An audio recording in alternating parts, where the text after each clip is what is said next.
ছবির মাধ্যমে বশীকরণ সব থেকে পাওয়ারফুল এবং প্রাচীন জনপ্রিয় একটি টোটকা হচ্ছে এই ছবি দিয়ে বশীকরণ।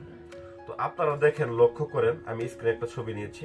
তো যে সকল দর্শকরা বা যে সকল মা বোনেরা সরাসরি যাকে বশ করবেন তার কাছে যেতে পারেন না, দূর থেকে বশ করতে চান, তার একটা ছবি আছে, এই ছবির মাধ্যমে বশ করতে চান, তাদের জন্য এই বিদ্যাটি। আপনার প্রিয় মানুষটি কি আপনাকে ব্লক করে দিয়েছে, বা আপনার সাথে সে কথা বলতে চায় না, বা আপনার সাথে সে দেখাও করতে চায় না, তো আমি আপনাদের দেখাবো ঘরে বসে নিজের মোবাইলে থাকা ছবির মাধ্যমে, একটা ছবি হলে যথেষ্ট, নিজের মোবাইলে থাকা ছবির মাধ্যমে কিভাবে কাউকে বশ করা যায়। এটি অত্যন্ত শক্তিশালী এবং দূর থেকে কার্যকরী এবং শ্রেষ্ঠ একটা বিদ্যা। এই টোটকাটা যদি আপনি ব্যবহার করেন, আপনি 100% ফলাফল পাবেন। তো প্রথমত আপনি একান্ত একটি জায়গায় বসুন, বসে মোবাইল থেকে তার ছবিটি বের করে নিন, বা কম্পিউটারের দোকান থেকে তার ছবিটা আগে থেকে আপনি বের করে নিয়ে আসবেন। হ্যাঁ, ছবির চোখের দিকে তাকাবেন।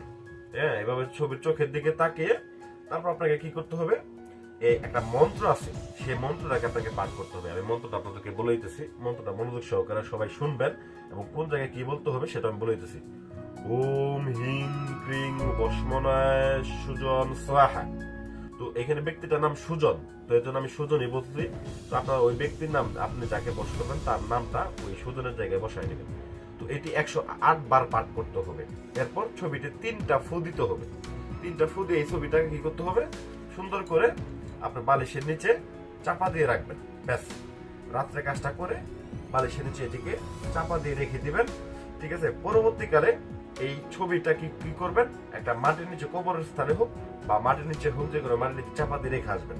তো এটি কাজ করে কিভাবে, ছবির মাধ্যমে আমরা সেই ব্যক্তির অবচেতন মনের সাথে যোগাযোগ করি। এটি তান্ত্রিক বিজ্ঞানের একটি বিশেষ অংশ।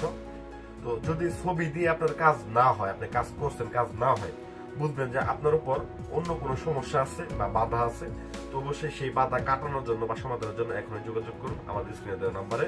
আর এই কাজ সম্পর্কে আরো বিস্তারিত জানতে আমাদের সাথে যোগাযোগ করুন। ধন্যবাদ সবাইকে, ভালো থাকবেন, সুস্থ থাকবেন। আসসালামু আলাইকুম ওয়া রাহমাতুল্লাহি ওয়া বারাকাতুহু।